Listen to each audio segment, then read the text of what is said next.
नाजरीन अस्सलाम वालेकुम। भैंसा अपडेट न्यूज में आप तमाम का खैर मकदम है। भैंसा पुलिस ने 3 रुकनी सारिकीन की टीम को गिरफ्तार किया, जबकि एक और सारिक फरार बताया गया है। Bhainsa town circle inspector of police G Gopinath ने मीडिया को बताया कि सारिकीन की शनाख्त अफजल खान वल्द अंबिया खान 38 साला ऑटो ड्राइवर मुतवतिन ऑटो नगर निज़ामाबाद, मोहम्मद अफसर वल्द अजीम 37 साला ऑटो ड्राइवर मुतवतिन पांडरी गली भैंसा और शेख ताहिर वल्द शेख अमीर 32 साला ऑटो ड्राइवर मुतवतिन ड्राइवर कॉलोनी निज़ामाबाद से की गई है और एक सारिक अंसार फरार बताया गया है।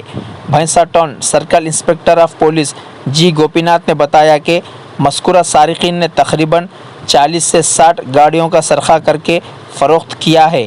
सारिकीन के कब्ज़े से बजाज कंपनी के 3 ऑटोस और एक डिस्कवर बाइक को जब्त करते हुए अदालती तहवील में पेश कर दिया गया। इस मौके पर भैंसा town sub inspector of police Navneet Reddy व दीगर पुलिस अमला मौजूद था। नाजरीन, आपके अपने YouTube चैनल भैंसा अपडेट न्यूज को लाइक, शेयर और सब्सक्राइब जरूर करें।